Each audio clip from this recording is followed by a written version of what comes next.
Hoy, sábado 22 de agosto de 2026, el ciclismo europeo acaba de firmar su sentencia de muerte moral.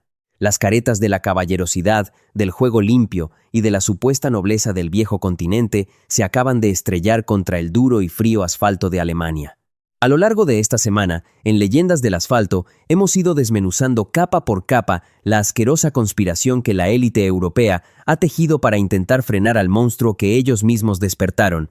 Les revelamos el sabotaje tecnológico, el insulto racista y la amenaza de muerte deportiva que Tadej Pogačar tuvo que lanzar para proteger a su hermano menor.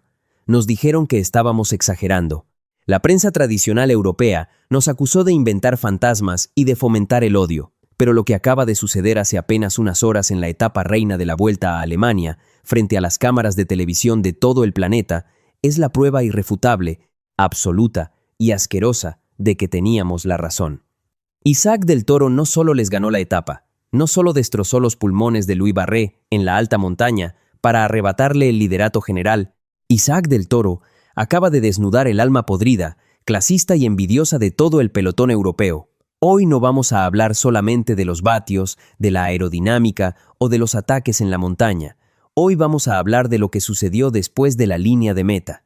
Te voy a contar con lujo de detalles la humillación psicológica que Isaac les acaba de propinar. Vamos a analizar la patética reacción de los directores en los coches de equipo, el silencio fúnebre de los rivales, el desprecio en la ceremonia del podio y el documento secreto que la mafia europea preparó contra él. Si tu corazón latió a 1000 por hora viendo a la bandera tricolor cruzar la meta el día de hoy, prepárate, porque la verdadera victoria del mexicano no fue física. La verdadera victoria de Isaac hoy fue destruirles el ego y arrastrar su dignidad por el suelo de su propia casa. Ponte cómodo, sube el volumen al máximo y acompáñame en este análisis, porque hoy la caja de Pandora ha estallado. Capítulo 1. La masacre en la montaña y el colapso francés. Para entender la magnitud del berrinche y el asco que los europeos demostraron en la línea de meta, primero tenemos que repasar la brutalidad de la humillación que sufrieron en el asfalto. La etapa reina de hoy en Alemania estaba diseñada en los laboratorios de la Unión Ciclista Internacional con un solo propósito: coronar a un europeo. El perfil de la etapa, con sus ascensos encadenados y sus rampas de doble dígito, era el terreno donde el líder francés, Louis Barré, y su legión de mercenarios planeaban darle la estocada final a Isaac del Toro. Barré le llevaba 6 miserables segundos de ventaja en la clasificación general. 6 segundos que, en la mente arrogante de los directores franceses y alemanes, eran una muralla infranqueable. Durante los primeros 100 kilómetros de la etapa, vimos la ejecución de un complot descarado.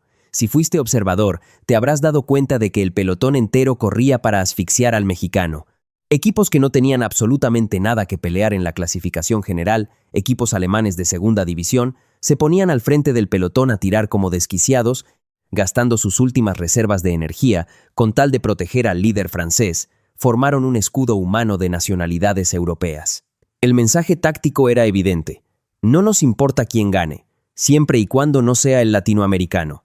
Pero la montaña no entiende de pasaportes, la montaña no entiende de alianzas de pasillo ni de chequeras. Cuando el asfalto se inclinó hacia el cielo en la última gran ascensión del día, Isaac del Toro decidió que ya era suficiente.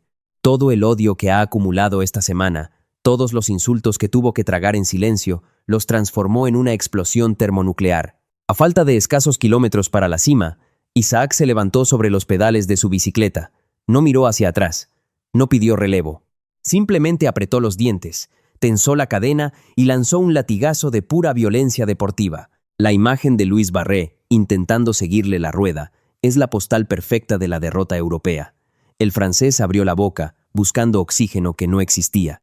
Su cabeza se tambaleaba de lado a lado, sus hombros colapsaron y en menos de 300 metros quedó clavado en el asfalto como si hubiera chocado contra una pared de ladrillos. Isaac del Toro lo destrozó en su cara, frente a su equipo y frente a su público. El torito voló en solitario hacia la línea de meta, devorándose la montaña con una cadencia que aterraba, cruzó la meta en solitario, pulverizó los 6 segundos de desventaja y se vistió con la camiseta de líder absoluto. La masacre física estaba consumada, pero el verdadero drama apenas estaba por comenzar. Capítulo 2. El silencio de los corderos en la línea de meta. Cualquiera que haya visto ciclismo durante un par de años sabe perfectamente cuál es el protocolo no escrito cuando un corredor hace una exhibición histórica de este calibre. Cuando un ciclista ataca desde lejos, destroza al líder y gana la etapa reina de una vuelta importante, la línea de meta se convierte en un homenaje. Los rivales cruzan la meta minutos después, asfixiados, pero se acercan al ganador, le dan una palmada en la espalda, le chocan la mano, asienten con la cabeza en señal de respeto absoluto. Es el código de honor de los hombres que comparten el sufrimiento de la carretera. Pero lo que las cámaras de televisión captaron hoy y lo que los directores de transmisión europeos intentaron cambiar rápidamente de plano fue un espectáculo de una bajeza moral imperdonable. Cuando Luis Barré y el resto del grupo de favoritos cruzaron la línea de meta, derrotados y humillados, Isaac del Toro estaba ahí, recuperando el aliento, apoyado sobre el manillar de su bicicleta. No hubo una sola palmada en la espalda. No hubo un solo apretón de manos. El pelotón europeo pasó por el lado del mexicano como si fuera un fantasma. Los ciclistas franceses, belgas y alemanes desviaban la mirada intencionalmente hacia el suelo o hacia sus mecánicos. Las cámaras captaron el momento exacto en el que un reconocido capo europeo pasó a centímetros de Isaac y en lugar de reconocer su derrota como un hombre, hizo una mueca de desprecio, escupió al asfalto y giró la cabeza hacia el otro lado. Ese silencio fúnebre, ese vacío intencional, es la forma más cobarde que tiene la élite europea de decirte que no te soportan. No lo ignoraron porque estuvieran cansados. Lo ignoraron porque sus egos frágiles de cristal no podían procesar que un chico de México, solo, contra todo el continente, los acababa de poner de rodillas. Su silencio en la línea de meta fue el grito más ruidoso de su propia mediocridad. Querían aislarlo psicológicamente.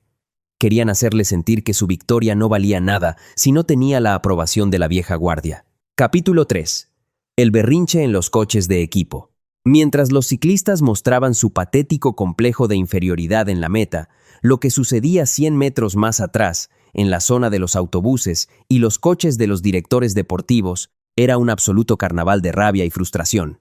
La prensa independiente que estaba en la zona de parqueo reportó escenas que rozan en la comedia y la histeria. Se escucharon gritos, golpes en los volantes y puertas de coches cerradas con violencia. Los directores deportivos de los equipos más ricos del mundo, esos mismos trajeados que hace 2 días intentaron boicotear la tecnología de Isaac, hoy estaban perdiendo la cabeza. Habían diseñado programas de inteligencia artificial, habían estudiado los vatios de Isaac durante meses, habían trazado una alianza con otros 3 equipos para asfixiarlo en la subida. Y todo ese imperio táctico, toda esa arrogancia científica, fue destruida en 3 segundos por la fuerza bruta de un latinoamericano que se paró en los pedales y les dijo, adiós. La frustración de Europa no nace de perder una carrera, nace del terror de darse cuenta de que no tienen las armas genéticas para competir contra él. Sus laboratorios y sus tácticas mafiosas son inútiles. En los coches de los equipos hoy se respiraba el pánico de saber que, si Isaac del Toro es capaz de hacerles esto en Alemania sin estar al 100% de su capacidad, lo que les espera en el Mundial de Montreal será una carnicería que acabará con la carrera de varios de esos directores. Capítulo 4. El secreto de la carpeta negra. Para entender por qué el desprecio de hoy fue tan personal, tenemos que adentrarnos en la paranoia táctica de la Unión Ciclista Internacional y de los equipos élite. Durante meses, en los rincones más oscuros de las reuniones de directores en Europa, se ha estado compartiendo un dossier, un archivo táctico masivo, lleno de datos, telemetría y análisis psicológico de las vulnerabilidades del ciclista mexicano. ¿Sabes cómo titularon secretamente a esa carpeta en sus bases de datos? La llamaron, textualmente, México. El archivo México era su Biblia. Era el manual de instrucciones que los entrenadores europeos habían diseñado para neutralizar a Isaac. Según las filtraciones de este documento, los europeos estaban convencidos de que el punto débil de Isaac era su impaciencia y su supuesta debilidad para enfrentar tácticas de encajonamiento. El archivo detallaba exactamente en qué kilómetro debían atacarlo, cómo debían cerrarle los espacios en las curvas, y afirmaba con arrogancia europea que el corredor mexicano se quebraría mentalmente si era sometido a un aislamiento constante por parte del pelotón. Hoy, en la etapa reina de Alemania, ejecutaron el protocolo México a la perfección, hicieron el escudo, hicieron la caja, aislaron sus movimientos y lo ignoraron socialmente. Siguieron su maldito manual paso a paso, y el resultado fue que Isaac agarró ese manual, esa carpeta llena de cálculos soberbios, y la prendió en fuego frente a sus caras en la montaña. El desprecio que mostraron en la meta no era solo envidia, era el shock psicológico de un continente que acaba de darse cuenta de que su ciencia es inútil contra el corazón y el coraje de nuestra gente. Capítulo 5. La asquerosidad del podio. Pero si la línea de meta fue un teatro de cobardes, la ceremonia de premiación fue el acto final de la infamia. La ceremonia del podio en el ciclismo es el momento cumbre. Es cuando se viste al nuevo líder de la carrera. Es una fiesta, es un reconocimiento al hombre que domina la clasificación general. Hoy, los organizadores alemanes y los directivos europeos convirtieron ese momento en un funeral apresurado. Si miras la repetición de la transmisión, te darás cuenta del trato denigrante y asqueroso que le dieron al torito. Cuando Isaac subió los escalones para recibir el maillot de líder, la actitud de los anfitriones fue gélida. Los presentadores locales, que normalmente gritan eufóricos cuando sube un europeo, hoy apenas murmuraron su nombre por los altavoces. Las sonrisas de los políticos y patrocinadores en la tarima eran más falsas que un billete de 3 euros. Le entregaron el jersey con una frialdad mecánica, casi arrancándole la mano, con prisa por terminar el protocolo y apagar las cámaras lo antes posible. Y luego llegó el momento de la foto oficial junto a los portadores de los otros maillots, incluyendo a los europeos que lideran clasificaciones secundarias. Fue un momento de tensión asfixiante. Los ciclistas europeos subieron al podio y se colocaron a una distancia prudente de Isaac, como si el mexicano estuviera infectado de alguna enfermedad contagiosa. Sus rostros eran poemas de amargura, caras largas, mandíbulas apretadas, miradas perdidas hacia el suelo, ni una sola muestra de camaradería, ni un solo cruce de miradas para felicitar al nuevo rey de la carrera.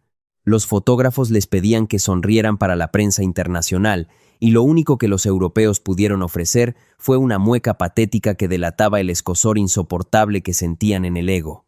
La televisión alemana cortó la transmisión de la ceremonia en un tiempo récord, negándole a Isaac su momento de gloria prolongada, intentando minimizar el impacto visual de un latinoamericano dominando en tierras germanas.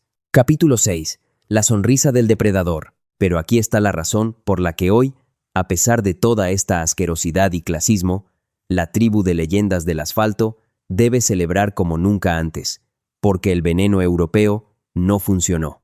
Quisieron quebrar la voluntad de Isaac aislándolo, quisieron robarle la felicidad del podio tratándolo como a un intruso. Esperaban ver a un chico intimidado, bajando la cabeza, pidiendo perdón por haberles ganado o mostrando incomodidad ante la frialdad de sus anfitriones. Pero Isaac del Toro tiene el blindaje mental de un psicópata deportivo. Cuando los europeos lo ignoraban, cuando los patrocinadores lo miraban con desprecio y los rivales hacían sus berrinches de niños mimados a su alrededor, las cámaras enfocaron el rostro del torito. Y lo que vimos fue la imagen más sádica, hermosa y destructiva de la jornada. Isaac no estaba enojado, Isaac no estaba triste, Isaac tenía una sonrisa inmensa, fría y cínica dibujada en el rostro. Era la sonrisa de un depredador que sabe que su presa está acorralada y aterrorizada. Isaac miró a las cámaras, miró a los europeos con sus caras amargadas, y su sonrisa pareció decirles: «Yo sé que me odian. Sé que les arde la sangre verme aquí arriba, y me fascina, me alimenta. Cada una de sus miradas de envidia y desprecio es la gasolina que voy a usar para masacrarlos el resto del año». Isaac no necesita sus palmadas en la espalda, no necesita su falsa caballerosidad y mucho menos necesita ser aceptado en su asqueroso club privado. Hoy, el ciclista mexicano les demostró que es inmune a su terrorismo psicológico. Y al sonreír de esa manera en el podio, Isaac del Toro ejecutó la máxima humillación posible. Les demostró que su odio es irrelevante, que su clasismo no lo afecta y que la única ley que importa se dicta con las piernas y el corazón en el asfalto. Capítulo 7. La cuenta regresiva hacia el infierno. El resultado de la etapa reina de hoy en Alemania no es solo una victoria más en el palmarés de Isaac del Toro, es el punto de quiebre definitivo en la guerra mundial del ciclismo. Los europeos acaban de agotar su última bala, intentaron el boicot táctico en la carretera con el escudo humano y fracasaron miserablemente. Intentaron el aislamiento social y el berrinche en la línea de meta y fueron humillados por la sonrisa de hierro del mexicano. Quemaron el archivo secreto que tenían contra él y se quedaron sin respuestas. Hoy, la élite europea se va a dormir sabiendo que el apocalipsis tiene nombre, apellido y pasaporte mexicano. Se van a dormir sabiendo que, a pesar de todas sus trampas institucionales, el chico de 22 años es oficialmente el líder y que ni todos sus millones, ni todo su orgullo blanco europeo sirvieron de nada. Y si hoy, en una carrera de una semana en Alemania, los destrozó de esta manera estando solo, quiero que te imagines el terror absoluto que debe estar recorriendo las espaldas de la mafia francesa y belga al pensar en el Campeonato Mundial de Montreal. Porque en Canadá, Isaac no va a estar solo. En Canadá, Isaac va a llegar respaldado por el pacto de sangre de Tadej Pogačar. En Canadá, va a llegar montado sobre la nave espacial de millones de euros que los jeques le prepararon en las sombras. En Canadá, Europa no va a correr para ganar, van a correr por sus vidas deportivas, van a correr para intentar sobrevivir al demonio que ellos mismos crearon con su racismo y sus complots de pasillo. Si a ti también se te erizó la piel y te hirvió la sangre al ver la cobardía, la envidia y el desprecio con el que los europeos trataron hoy a nuestro campeón en ese asqueroso podio, si tu orgullo de latinoamericano te pide a gritos que Isaac los destroce sin piedad y sin remordimientos en las próximas competencias, te exijo que destruyas el botón de suscribirte y que dejes tu me gusta en este maldito instante. Leyendas del Asfalto es el único lugar donde no maquillamos la verdad, donde la hipocresía de la prensa tradicional no tiene entrada y donde exhibimos a la mafia corporativa sin un gramo de censura. Inunda la caja de comentarios ahora mismo. Quiero que rompas el teclado de la rabia. ¿Qué sentiste al ver la cara de envidia amarga de los ciclistas europeos cuando Isaac se puso la camiseta de líder? ¿Crees que este patético desprecio social en la meta hará que Isaac del Toro los humille con el doble de violencia sádica en el Mundial de Montreal? Desahógate con todo tu ser, escribe con furia, comparte este documental en todos tus grupos de ciclismo y redes sociales y por lo que más quieras, activa la campanita de notificaciones. Porque la venganza en el asfalto apenas está comenzando, el líder lleva la bandera de México y nosotros seremos los narradores oficiales de la caída del imperio europeo. Nos vemos en la próxima ruta. Que viva el ciclismo limpio y que viva el talento que los obliga a tragar su propio veneno.